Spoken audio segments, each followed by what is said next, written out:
She looked me right in the eyes and told me she didn't want to die. One girl's journey from terror to triumph. She has a big spirit, and I think that she's going to do big things. Plus, a man has visions of his past, memories of a little girl. Where was she now? His older sister holds the key. I was just afraid for my life, and even now, speaking to you, I'm afraid for my life. The secret in the closet. And a young mother killed while her toddler watched, and her own mother's surprising decision. I serve an amazing God, Bobby. The power of forgiveness. Welcome to 2020 on ID. I'm John Quinones. It's hard to imagine moving on after suffering a life-altering trauma. Yet each of the characters you're about to meet did just that. First, Brittany Bergeron. Her life was shattered one night when she was just 10 years old. An unspeakable horror ripped away everything she had ever known. But as Juju Chang first reported in 2009, it would also be the start of a life she never could have imagined. Las Vegas, it's known as Sin City, but even the town that glorifies debauchery was shocked by the brutality of a pair of teenagers. They committed a crime so heinous, it made even Vegas weep. This crime deeply affected people. It floored the community. Just after 1 o'clock this morning, Mesquite police received a call about a staff. It was a cold desert night in January 2003, 80 miles north of Las Vegas. 10-year-old Brittany Bergeron was left alone in her trailer with her 3-year-old sister Christiana, while her mother was off playing slot machines at the nearby Casablanca Casino. The girls were watching TV as two strangers were heading to their trailer, 19-year-old Bo Myastis and his 16-year-old sister Monique. It wasn't the first time the girls had been left home alone. For the first 10 years of her life, a nasty divorce and custody battle sent Brittany packing from one dysfunctional parent back to the other. It felt like I didn't really have a home. Like I was just kind of a toy being tossed back and forth. Brittany's mother, Tammy, was usually unemployed and often on drugs. She'd been busted for methamphetamines and was repeatedly in and out of court-ordered rehab. Brittany's dad had done time for DUI. Over the years, their bitter custody battles led to harassment charges and restraining orders. By 2003, Tammy had a new boyfriend, Robert Schmidt, and they took Brittany and her half-sister Christiana to live in the small desert gambling town of Mesquite, Nevada.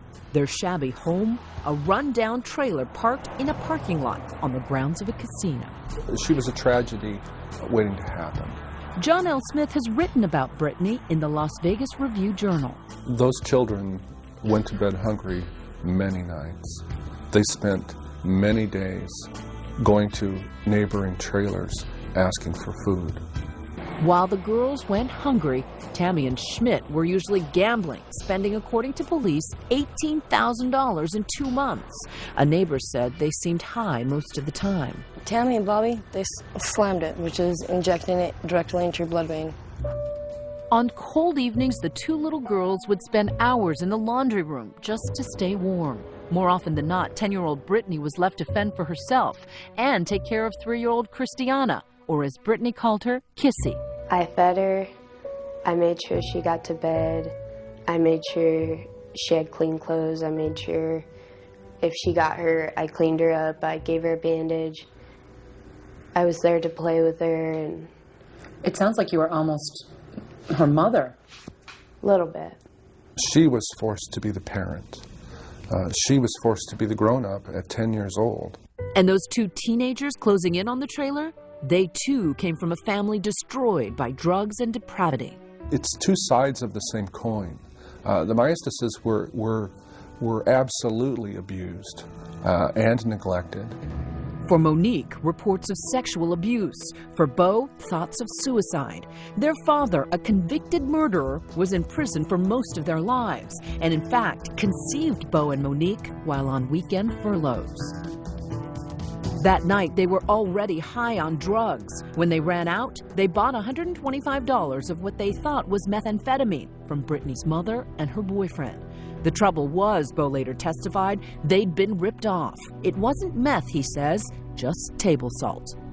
Security cameras captured Bo hunting down Brittany's mother in the casino. He later admitted to police that he confronted her. I went back and I asked the lady, and I said, hey, look, this is assault. I'd like my money back. And I told her, look, you don't want this to get ugly. After reports of some pushing and shoving, security stepped in and asked Bo and Monique to leave. Still pissed because I needed the money. Short-changed and short-tempered, Bo and Monique plot their violent revenge in the casino parking lot. Now they need to score weapons and come up with a getaway plan. They were headed down their road to hell when they met up with Brittany. It's now 1:20 in the morning. In the next half hour, they arm themselves with kitchen knives and head to the trailer where Brittany is watching television and 3-year-old Kissy is fast asleep. Bo Myastis, like the big bad wolf come to life, knocks on the door. So I opened the door, and there was a guy there.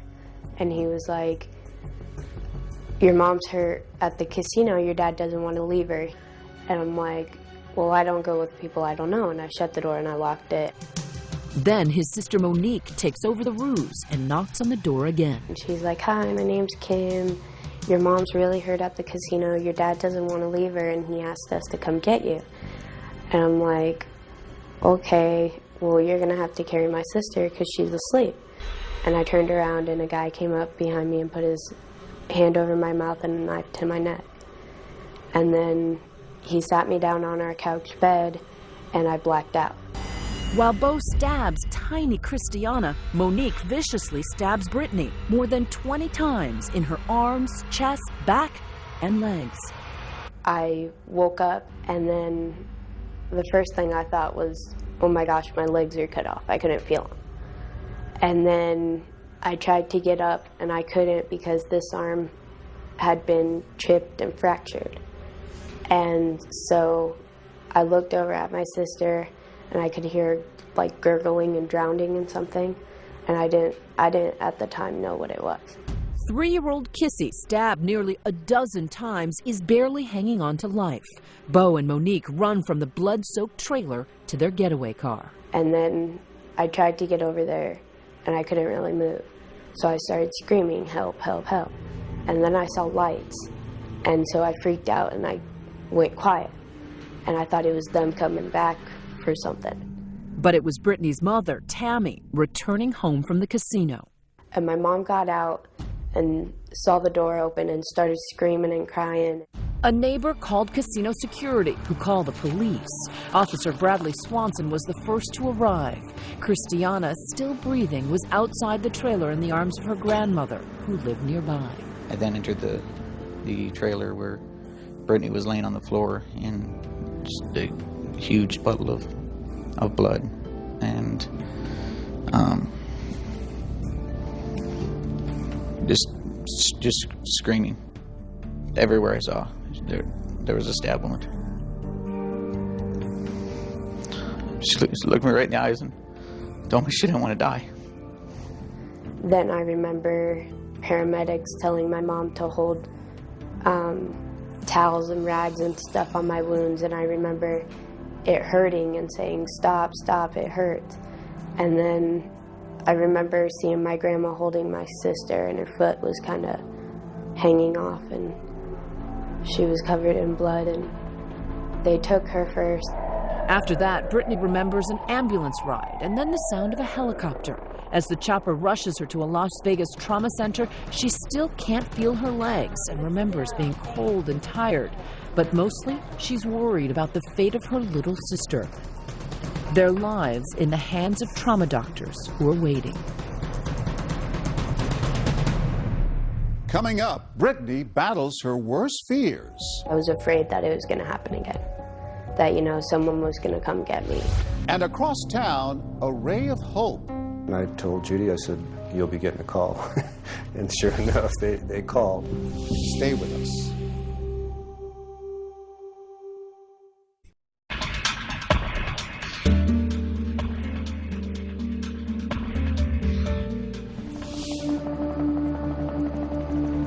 As a a helicopter raced Brittany Bergeron to a Las Vegas trauma center, she wondered why she couldn't feel her legs. But mostly, she was frantically worried about her 3-year-old sister, Kissy. The two girls had just been brutally stabbed by a pair of teenagers, angry, they say, about a drug deal gone bad with their mother. As the chopper landed, doctors say Brittany wouldn't focus on her own grave injuries. She just kept asking about her little sister. A team of trauma surgeons and ER nurses worked to save both girls. After hours of surgery, Brittany regained consciousness.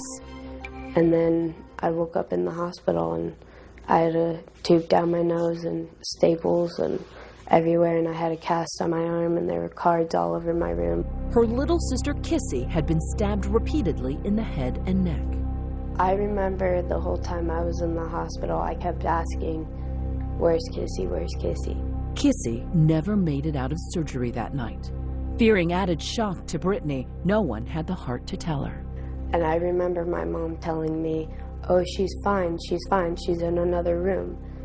But I remember them being there with me all the time.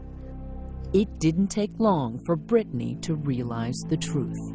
What were you thinking about when they told you? I was sad, and I wondered why nobody told me. And everybody just kind of kept it away from me. Brittany tried to save her sister. Many of the wounds that she suffered were wounds that were suffered while trying to protect her sister. Doctors told Brittany that her spinal cord had been severed. Not only had she lost her little sister in the senseless attack, she'd lost the use of her legs. Brittany would spend the rest of her life in a wheelchair. Without Kissy for comfort, Brittany had to begin her long road to recovery. It was hard. It was weird because I didn't have her there and sitting there and, always laughing with me, and she always followed me and wanted to do everything I wanted to do. After fleeing the scene of their devastation, Bo and Monique Myastis showered at their grandmother's house and stole her white Honda Accord. They head out of town. They tossed their bloody clothes off the side of the road and headed north on I-15 from Nevada to Utah. Police issued an alert. Within 5 hours, they were arrested. This video shows them actually being captured 260 miles from the crime scene. Bo quickly confessed. Did you grab the girls? Did you hit them? I didn't hit them, no. I stabbed them, yeah. He tried to shield his little sister, not unlike the way Brittany had fiercely defended hers. He claimed that Monique played no role in the attack. But soon it became clear that the 16-year-old had joined her big brother in the bloodbath. District Court, Clark County, Nevada. It requires you to do a little soul searching, sir. In a Las Vegas criminal court, Bo Myastis faced a jury of his peers 3 years after killing Kissy. Because he'd confessed and pled guilty to murder, the only question the jury would decide was whether he'd be sentenced to death. Our jurors should be the ones who can consider the death penalty. Bo and Monique's older sister, Misty, shed some light as to why the pair might have sought revenge by going after defenseless children. She testified that their parents had once said, "If you want to get back at somebody, you get them where it counts. You hurt their kids." Monique also pled guilty. She felt that it was in her best interest to go ahead and take the life with the possibility of parole sentence. The district attorney told jurors that Bo lacked remorse. He even wrote to his sister in a jailhouse letter that he, quote, confessed to slaughtering those little piggies, end quote. Then it was up to the jury. As to Bo Myastis, and as to count 4, by virtue of the jury's finding, the death penalty is imposed. With the murderers behind bars, Brittany still struggles to regain her life. Her mother, Tammy, was facing neglect charges and was deemed incompetent by the court to take care of her. So who would take care of this traumatized little girl in a wheelchair? Make sure you put it in the big dish because there's a lot of it. If there were railroad tracks through Las Vegas, Bill and Judy Himmel would live on the other side. A well-to-do electrician and housewife, they had fostered dozens of special needs children. Like everyone in Las Vegas, the Himmels were riveted by Brittany's story. What was your reaction to the news of how she'd been attacked? Horror. But she fought. Oh, yeah. And she tried to protect her sister. That's why she was stabbed in the back. She was wrapped around her sister, and they stabbed her in her back. From a news report, the couple, who'd won awards for being great foster parents, learned that Brittany had left the hospital and moved to a rehab center. That's when they got the call from the Department of Family Services. We were watching that, and I told Judy, I said, you'll be getting a call. And sure enough, they called, and we went to rehab and met her and took her in. Brittany fit right into their home with 2 adopted children and 4 foster children. But the family included 4 grown biological kids and assorted nephews, nieces, and cousins. There's an energy in that house, there's a happiness in that house, and there's a kindness in that house that isn't present everywhere and certainly wasn't in Brittany's life. The kids have always given us so much more than we could have ever given them. How many medically fragile children do you think you've cared for over the 22 years? 30, 35. Bill and Judy Himmel are the most amazing people that I have ever had the privilege to work with. Kim Coates is a volunteer court-appointed special advocate, or CASA. Like the Himmels, she couldn't say no. I read the file and cried my eyes out, and the next day I called and said, yeah, I'll be Brittany's CASA. Kim's job was to look out for Brittany's best interest as a foster child in the Himmels' care. Mom? The Himmels' job was to give her the home, the family, the tender, loving care she never had. At first, it wasn't easy. When she first came, she was scared. Slept with the light on, the TV on, the door open. Would assume defensive positions.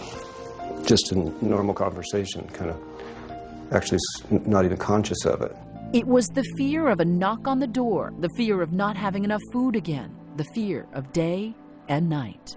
The reason why I was afraid of the dark was always because I was afraid that it was going to happen again. That, you know, someone was going to come get me. She was awakening from a nightmare that is going to play out throughout her life. How would Brittany fight her way out of her nightmare? She was terrified of going back to her old life. Her mother, in jail for neglect, was still fighting for custody of Brittany. Knowing the kind of horrible parent that she's been, wouldn't that be enough to just call it a day and move on with your life? But it wasn't enough. She wanted to hang on to Brittany. Stay with us.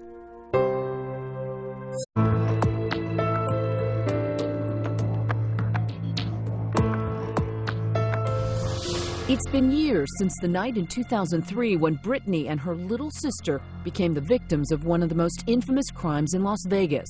The once scared little girl has become stronger with a quiet confidence. There's a tenacity about Brittany that is really incredible. That's perfect. She threw herself into her exercises and physical therapy, meeting and winning every challenge that came her way. And at home, she gradually began to trust her foster parents. And then I slowly started to learn that, you know, I was safe. Nothing was happening, you know. I was like, okay, I'm not going to get hurt again. Brittany was given a new family, new friends, a second life. Let's go, Brittany! So this damaged, frightened child that we were given to take care of now is this independent, outgoing, spirited young lady that not only do we struggle to keep up with her, I actually think we're riding her coattails. You sound like it's an honor to be Brittany's parents. It is absolutely unique, if nothing else. And she does make us very proud. But there was one thing missing in this warm and trusting family relationship. Brittany was still a foster child. Technically, the Himmels weren't her parents, and the court could take her away. Brittany began writing letters, to no one in particular, and leaving them around the house, hoping Judy and Bill would read them. And the message was? That she wanted to stay here and she wanted to be adopted. Judy and Bill wanted it as badly as Brittany. The problem was that Brittany's biological mother, Tammy, still serving time in jail for child neglect, was fighting the adoption. The bottom line here is that she didn't deserve to keep her.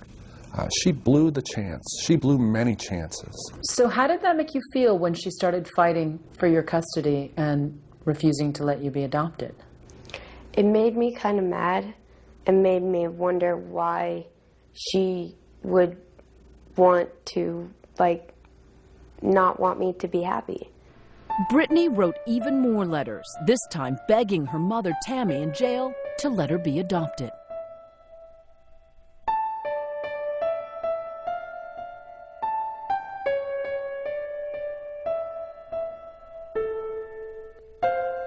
But Tammy wouldn't let go, and the case dragged through the court system for years. It seemed like we kept taking one step forward and 2 steps back, and it was really hard to see a light at the end of the tunnel with this case.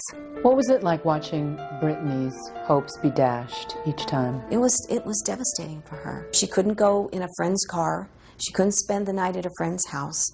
Everybody had to have police checks. She couldn't just jump in and do anything she wanted to do. She was a foster kid. But after 4 years of battling the courts, her biological mother gave up her parental rights. And finally, on a sweltering Las Vegas morning, Brittany's friends and new family gathered in family court. And you signed a consent saying that you would like to be adopted by Bill and Judy Himmel. Yes. And you think that's in your best interest. Yes. And you would like your name changed to Brittany Bergeron Himmel. Yes. It is my great and distinct pleasure to grant your petition for adoption, and your daughter shall hereafter for all purposes be known as Brittany Bergeron Himmel. Congratulations. Bless you both. That moment when they held hands in court and I saw him tear up and Judy cry and all of us there just made me think that there are happy endings in family court. Amazing. Finally. I'm home. Do you feel any different today than you did yesterday? I feel like a Himmel. Brittany Bergeron Himmel. Each day of her new life pushes aside just a bit of those haunting memories, and she keeps moving on. How could you ever, move on with your life after something so terrible happened to you? She not only came back from that, but she takes what's good out of that. And how can you find any good out of that? But she does. She takes the good out of that, and that's what she lives on every day. And she's a big person. She has a big spirit, and I think that she's going to do big things. Whatever big things she does, she has a big family to love and support her. Some people would look at your story and say, how do you get over that? How do you survive that? Most people do. How did you survive it? I think it was more that I looked at it as something that helped me come from a bad situation to a good one. One that made me stronger, that pushed me. This surprisingly forgiving young lady says she still loves her biological mother, Tammy. Her attitude about being in a wheelchair is also surprising. Overall, I think I like being in a chair better because I have a better life. Before, I didn't have such a great life, And while she's glad the Maiestases have been justly punished for killing her sister, whom she misses every day, remarkably, she says she's not angry. Am I angry at them? I'm not. In a way, I'm kind of saying thank you because, yeah, it happened in a bad way, but it gave me a great life. Gave me a great family, great home, gave me everything. So. Makes you teary-eyed. A little bit. Why? It's just nice. As of 2014, Bill Maiestas has been unsuccessful in all of his appeals, and he remains on death row. Monique Maiestas also remains in prison. Next, a young man with a buried memory and the sister who helps him uncover a terrible secret. I was just afraid for my life, and even now, speaking to you, I'm afraid for my life. Stay with us.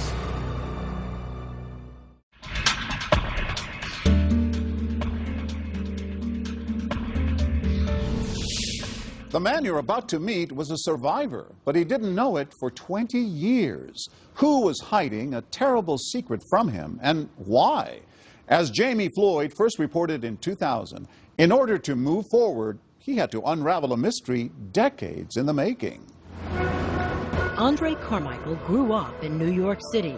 As a boy, he was the victim of child abuse he now writes about in a journal. My mother and brother hit me and my sister with belts, hammers, sticks, brooms, anything that she could pick up with her hands. After several complaints of abuse, the city placed Andre and his older sister Sabrina in separate foster homes.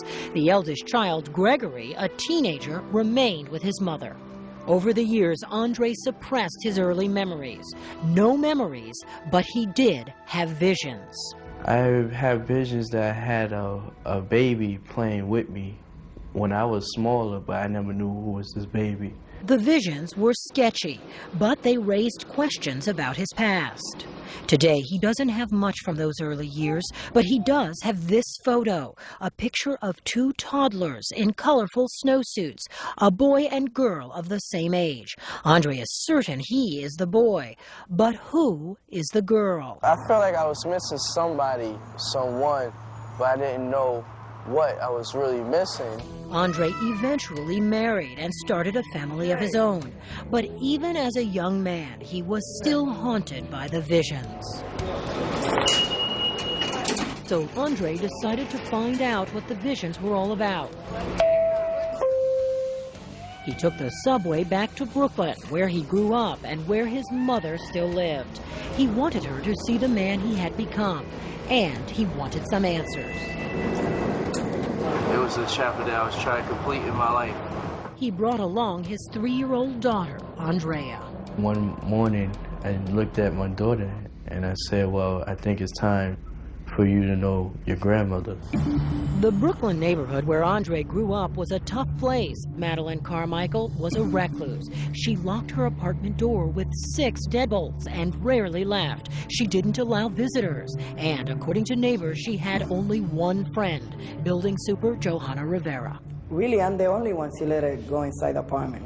In fact, when Andre and his daughter arrived at the Brooklyn apartment, Joanna had to persuade Mrs. Carmichael to open the door for her son and granddaughter. Still, Andre thought his mother was happy to see him. We sat down, we talked, we hugged. She had offered me some dinner. But as Andre recalls it, his mother was deeply disturbed at the sight of his daughter. So disturbed, in fact, she asked him never to bring Andrea back. Andre thought this was strange. This is your blood. This is your granddaughter. Why would she say that? That was going back in my mind. In his search for closure, Andre also decided to track down his older sister, Sabrina. He hadn't seen her for years, and he hoped she could answer some of his questions about his past. And he told her of his vision. Yeah, he said he had visions of another person, but that's all he has is the visions. Then he told Sabrina of his meeting with their mother and of her odd reaction to her granddaughter. That's when she broke down. She told me about my twin sister. Sabrina told Andre he'd had a twin sister named LaTanisha, a little girl born 5 minutes before him at the Jewish hospital in Brooklyn, a little girl who apparently looked just like his daughter, Andrea. So this was the girl in Andre's visions, the girl in the photo. But where was she now? Then Sabrina told her brother what happened to LaTanisha one chilly autumn night 20 years before. I recall we were sitting in the living room. 2 twins were sitting down. They were in diapers.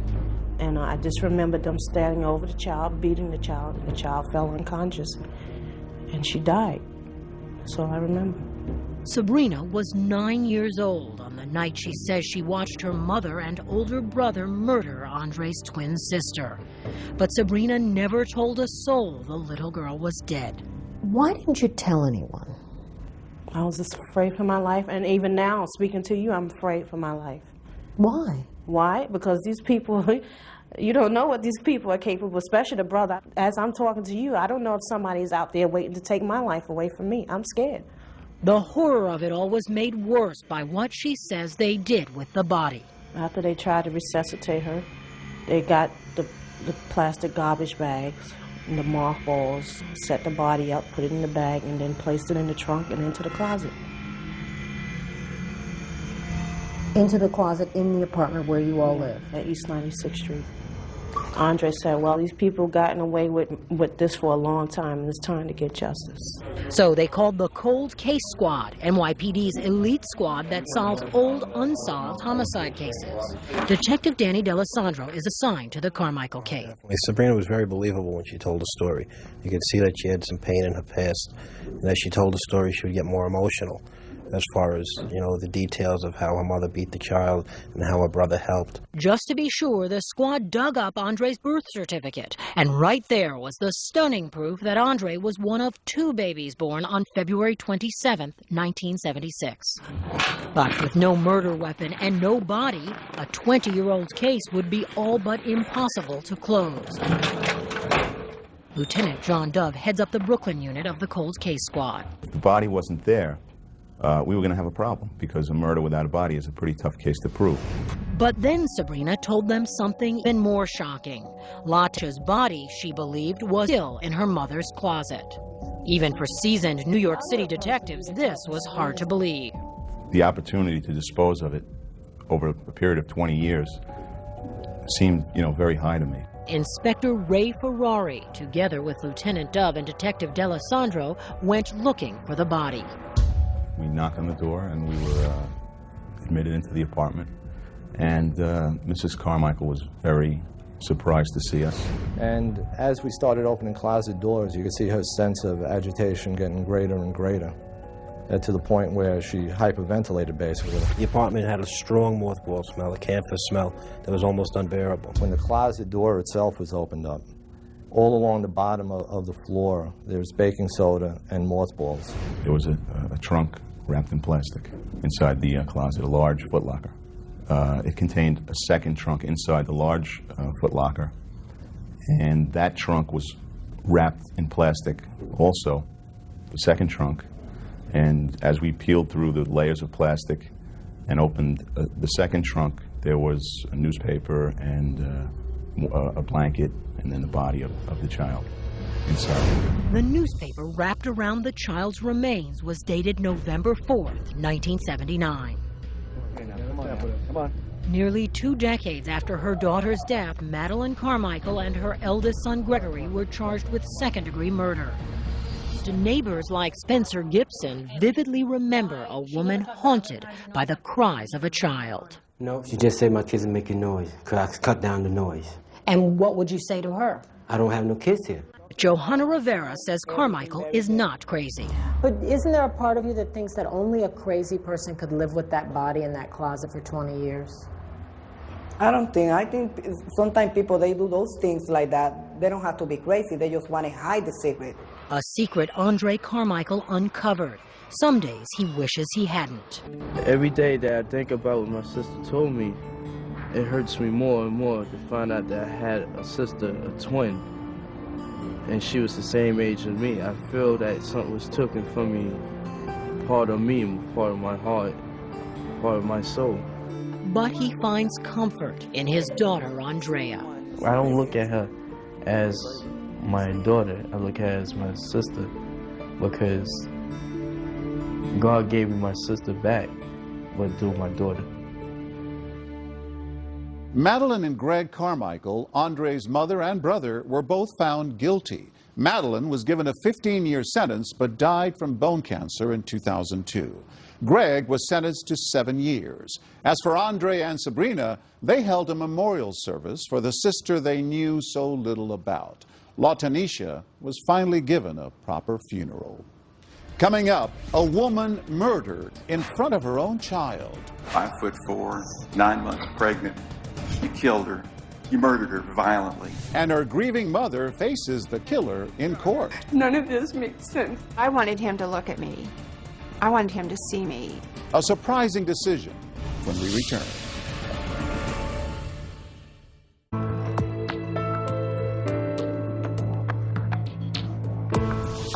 A distraught mother comes face to face with the man who killed her pregnant daughter. For some, it would be payback time. But as Bob Brown first reported in 2008, what this woman said would astonish everyone. In a Canton, Ohio courtroom, Bobby Cutts Jr., a former police officer, listened to statements of grief and anger from the family of 26-year-old Jessie Davis, the woman he had been convicted of murdering. Her father and sister were among the speakers. 5'4", 9 months pregnant. Takes a pillow, chokes her out. Whatever you did, you killed her. You murdered her violently. And it disgusts me that you sit there and she's gone. I thought that at some point I might be able to forgive you, but I hate you. I was really angry. It just seemed like he felt no remorse. And I just kept thinking to myself, how can you take someone's life and not feel any amount of guilt for that? How do you function like that? And I was so angry that he just seemed to not care. I don't believe that you're sorry for what you did. Whitney Davis also knew that her mother would speak at the hearing, and that what she planned to say would be a dramatic departure from the tone the other speakers had taken. She told me before Bobby had even been arrested that she was choosing to forgive the person that had done this to Jessie. And she said, I know it's probably hard for you to understand, but it's a decision that I have to make. As we'll see, in what would become an extraordinary moment she feared others might misunderstand, Whitney's mother, Patty Porter, the mother of the murdered woman, stood at the podium. The person before me had told me not to look at him, but I wanted him to look at me. I wanted him to see me. I have had this conversation in my head with you a million times. What hung in the balance here was whether Patty Porter could follow through with an act of forgiveness she believed was necessary to continue with her life.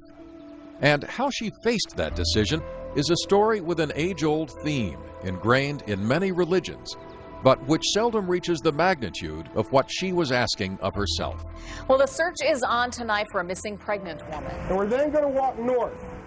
Only a few months before, in June of 2007, with widespread community support, she had been searching desperately for her daughter. Jessie Davis was pregnant and missing from her home in northeastern Ohio. Bobby Cutts Jr. was one of the people who joined the search. He had fathered a son with Davis, and the boy, named Blake, then 2½, had been found alone in the house. You could tell immediately something really horrible had happened there. Did the child tell you anything about what had happened? He just kept repeating that his mommy broke the table and his mommy was crying and his mommy was in the rug. At first, as he participated in the search, Cutts denied any knowledge of the disappearance. Although he had had an affair with Davis, he was married to another woman. Then, after hundreds of people had helped in the search, Cutts changed his story and finally led police to a remote area of a nearby park where he had disposed of the body after wrapping it in a comforter, what his son Blake had mistaken for a rug. By then, the body was too decomposed to determine an exact cause of death, and Cutts claimed the death had been an accident that occurred during an argument when, he said, he elbowed Davis in her throat. Did you believe that?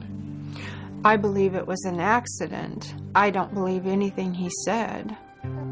During the trial, prosecutors said they believed Cutts had committed the murder to avoid paying support for the unborn child Davis had carried nearly to full term, a girl she intended to name Chloe.